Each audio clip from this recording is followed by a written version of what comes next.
بسم اللہ الرحمن الرحیم رب اشرح لی صدری ویسر لی امری واحلل عقدۃ من لسانی یفقہوا قولی۔ محترم سامعین، ناظرین و ویورز، السلام علیکم ورحمۃ اللہ وبرکاتہ۔ امید کرتا ہوں اللہ تعالیٰ کے فضل و کرم سے آپ خیریت سے ہوں گے۔ اللہ تعالیٰ آپ کو، آپ کے اہل خانہ کو ہمیشہ اپنی حفظ و امان میں رکھے، آمین۔ راہ ہدایت و نجات کے سلسلے کا وراغ درس قرآن کا آغاز کرتے ہیں۔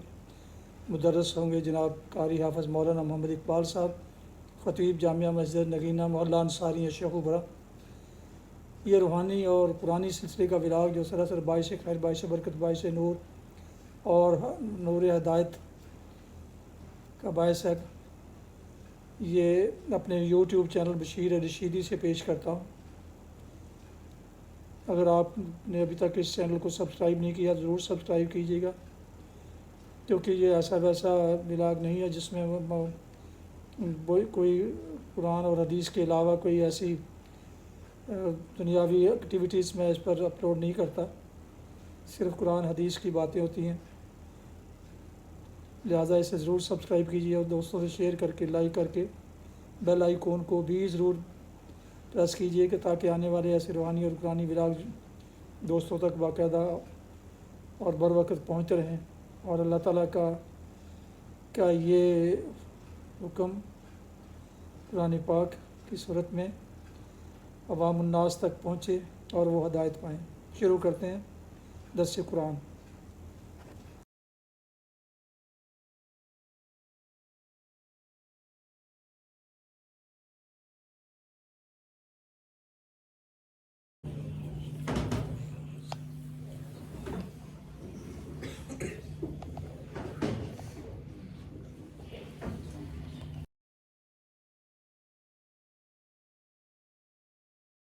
الحمدللہ وکفی والصلاة والسلام علی من لا نبی بعد، اما بعد فاعوذ باللہ من الشیطان الرجیم، بسم اللہ الرحمن الرحیم، ان اللہ لا یستحیی ان یضرب مثلا ما بعوضة فما فوقها فأما الذین آمنوا فیعلمون انه الحق من ربهم وأما الذین کفروا فیقولون ماذا اراد اللہ بهذا مثلا یضل به کثیرا ویہدی به کثیرا وما يضل به إلا الفاسقين۔ صدق اللہ العظیم۔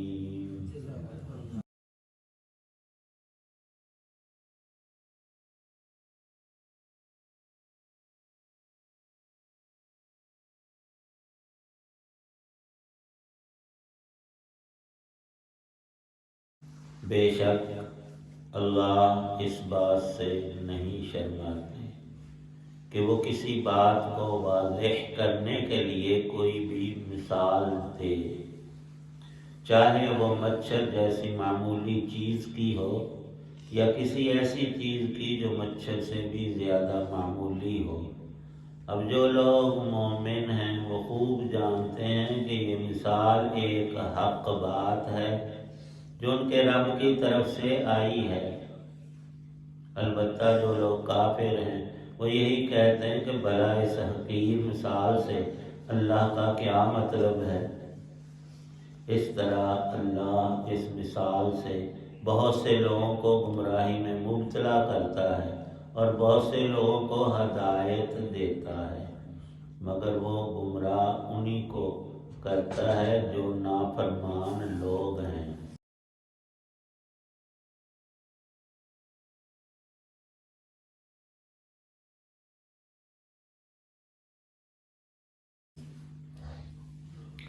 سورۃ البقرہ کی آیت 26 ہے۔ پچھلی آیات میں اللہ تعالی شانہ نے تحدی اور چیلنج کیا ان منکرین کافروں کو جو کہتے تھے کہ قرآن اللہ کا کلام نہیں، یہ انسان کی بات ہے۔ اللہ تعالی شانہ نے بالکل آسان حل ارشاد فرمایا کہ جو کام ایک انسان کرتا ہے دوسرا بھی ضرور اس جیسا کر لیتا ہے، بلکہ محنت کرے تو اس سے آگے بڑھ سکتا ہے۔ بچے ہیں، واضح مثال ہے، ان میں سینکڑوں تھے، ہزاروں، ایک پورے بورڈ کو ٹاپ کرتا ہے، سب سے زیادہ نمبر لیتا ہے۔ ٹوٹل نمبر 1000 تھے، اس نے 997 لی، صرف 3 نمبر اس کے کٹے ہیں۔ یہ مطلب ہرگز نہیں کہ اب کوئی اور بچہ ایسا پیدا ہی نہیں ہوگا جو اس کے برابر نمبر لے سکے، نہیں، ہو سکتا ہے اس سے بھی آگے وہ 2 نمبر کم اس کے ہوں 1000 میں، اور ایسا ہوتا ہے۔ یہ ریکارڈ فلانے نے 10 سال کے بعد فلاں کا توڑ کر اپنا قائم کر لیا۔ تو اللہ پاک نے فرمایا کہ تم پورا قرآن تو کجا، بڑی سورت بقرہ 2.5 پاروں کی، اس کی بات چھوڑو، چھوٹی سی سورت ایک بنا لا۔ کسی نے کوئی جرت نہیں کی۔ ایک شاعر کا دماغ خراب ہوا، مطلب بھی اس کا نام تھا، اس نے کہا کہ میں بھی بناتا ہوں کلام۔ قرآن پاک میں سورت ہے القاریہ، ملقاریہ وما ادراک ملقاریہ۔ اب اس نے لکھی سورت اپنی طرف سے بنا کر مقابلے کے لیے، الزفدہ مزفدہ وما ادراک مزفدہ۔ اللہ پاک کھڑ کھڑانے والی ایک ایسی چیز جو زمین و آسمان میں زلزلے برپا کر دے اور تیس نیس کر کے چیزوں کو رکھ دے، ہر چیز اپنی جگہ سے ہل جائے، ہٹ جائے، اس قیامت کا ذکر اس لفظ سے فرماتے ہیں جس کا اثر کائنات کی ساری چیزوں میں سرایت کر جائے۔ وہ اسرافیل کا اللہ کے حکم سے سور پھونکنا ہے۔ اس کی ایسی زیادہ زبردست آواز ہوگی، حدیث پاک میں آیا، شروع میں آہستہ ہوگی، پھر بڑھتی جائے گی، بڑھتی جائے گی۔ وہ چیخ اس قدر سخت ترین ہوگی کہ جن انسانوں پر وہ قیامت کی گھڑی آئے گی اس وقت زندہ ہوں گے، ان کے کلیجے اسی آواز سے پھٹ جائیں گے اور سارے جاندار مر جائیں گے۔ یہ تو اللہ پاک نے فرمایا۔ اس پر تمیز شاعر نے کیا کیا، اس وقت کاغذ کم ہوتے تھے، یہ مشینی دور تو تھا نہیں، لوگ کچھ درختوں کی چھال کاغذ جیسی ہوتی اس پہ لکھتے تھے۔ اونٹ کی ہڈی کافی چوڑی ہوتی ہے، اب لوگ سمجھتے اس پہ صرف جادو ہی ہوتا ہے، اس پہ بھی تحریر کرتے تھے۔ سوکھا ہوا چمڑا کاغذ کی طرح پریس کر کے ٹھیک اس کو کر کے ان کے اوپر بھی لکھتے تھے، اور بھی پتھر وغیرہ پہ لکھ لیتے تھے۔ تو اس نے یہ سورت کا مقابلہ لکھنے کے لیے زفدہ جو ہے وہ ایک خشک چمڑے پر اس نے یہ بناوٹی چیز لکھی۔ لکھا کیا، زفدہ عربی میں مینڈک کو کہتے ہیں، ہم اسے ڈڈو کہتے ہیں۔ آندھا واہ بھی واہ، ڈڈو سے کیا کمال ہے۔ پھر دوسری بار میری گل سنو کہ ڈڈو بڑی عجیب چیز۔ پھر تیسری بار آندا ہے کہ ڈڈو جڑا نا اندے وچ انوکھی گل یہ کہ خشکی تے بھی زندہ رہندا ہے تے پانی وچ بھی ڈبیاں لاندا رہندا ہے، بھجدا نسدا ہے، دونوں تھاواں تے زندہ رہندا ہے۔ یہ ایندا کمال۔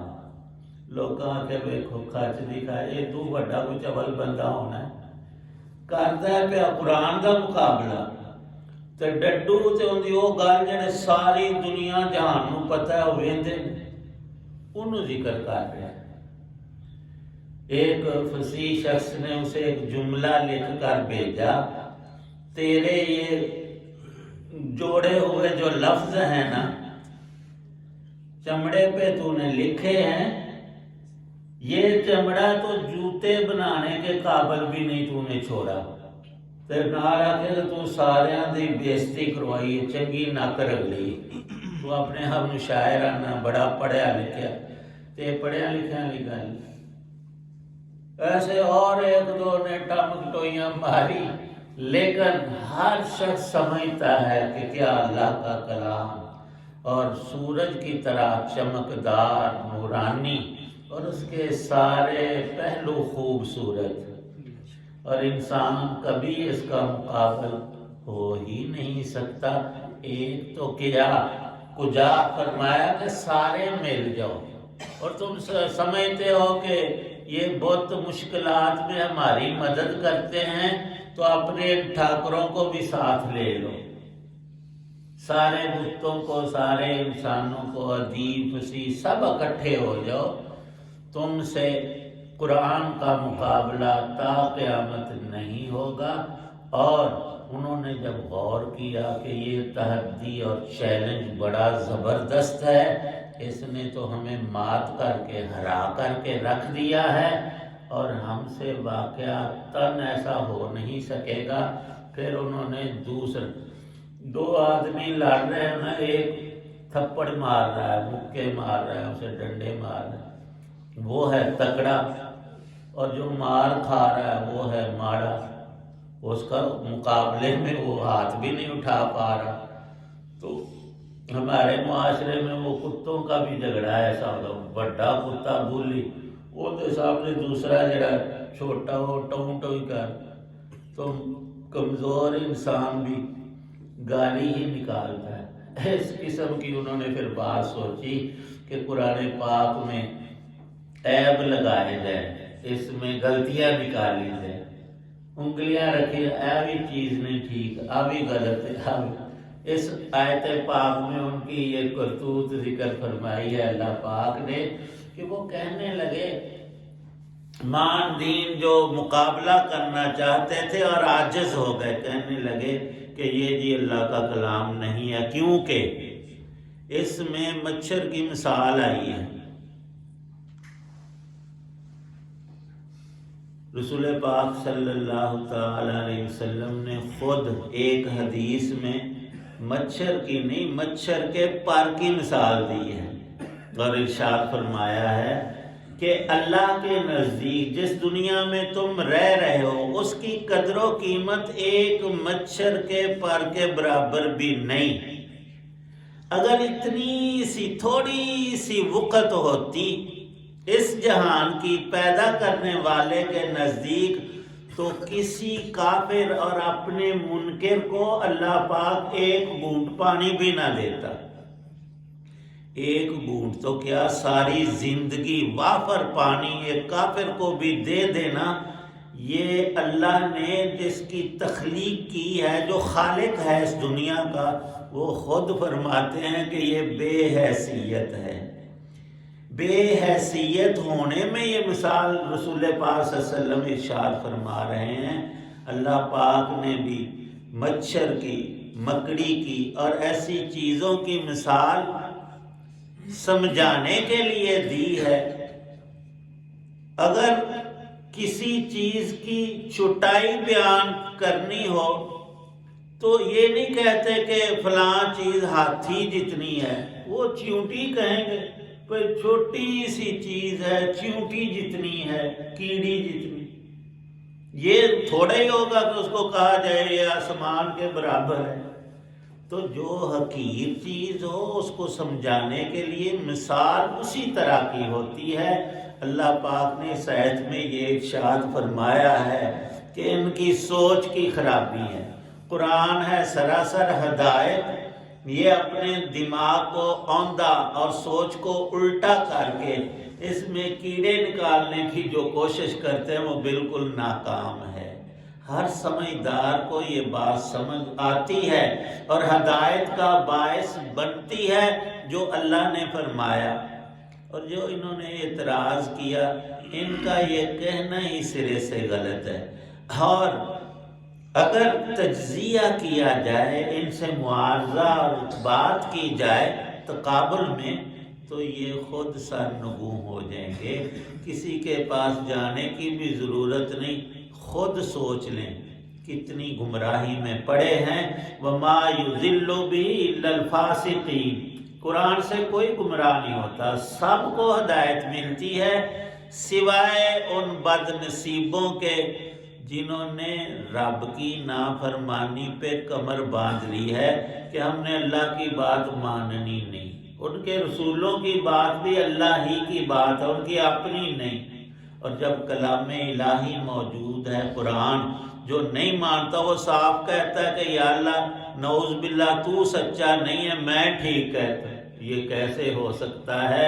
اللہ پاک فرماتے ہیں وَمَنْ أَصْدَقُ مِنَ اللَّهِ قِيلًا وَمَنْ أَصْدَقُ مِنَ اللَّهِ حَدِيثًا، سب سے سچی اور پکی بات تیرے رب کی ہے۔ اللہ پاک کا ہمیں یقین نصیب کرے۔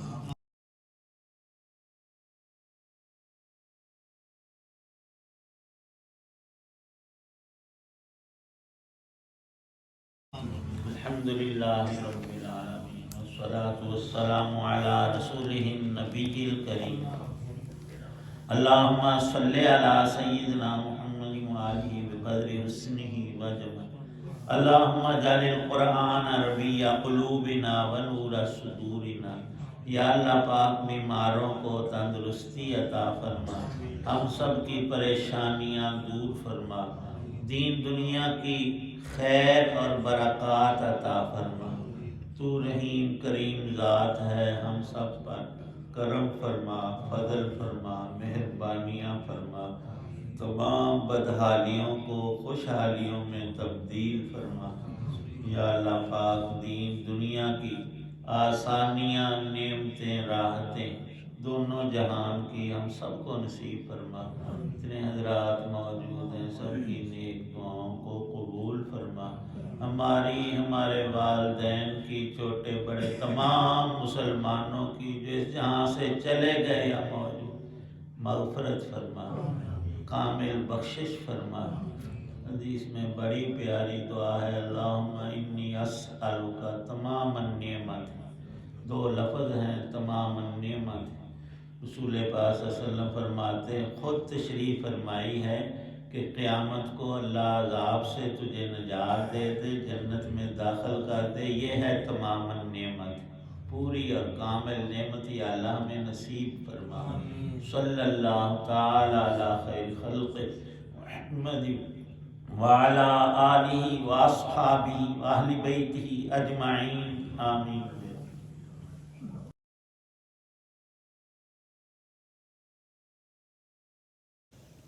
محترم سامعین، ناظرین، ویورز، آپ دیکھ رہے تھے اور سن رہے تھے راہ ہدایت و نجات کے سلسلے کا ولاغ درس قرآن۔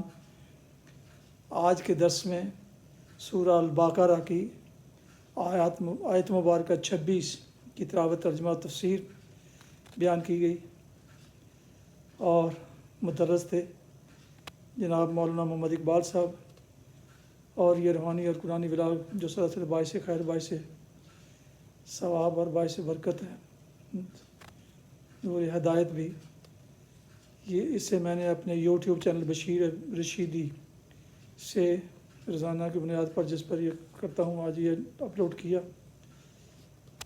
ایک دفعہ پھر گزارش ہے کہ اگر آپ نے اسے اب تک سبسکرائب نہیں کیا تو ضرور سبسکرائب کر لیجیے گا، اور دوستوں سے شیئر کر کے بیل آئیکن کو بھی پریس کر دیجیے گا۔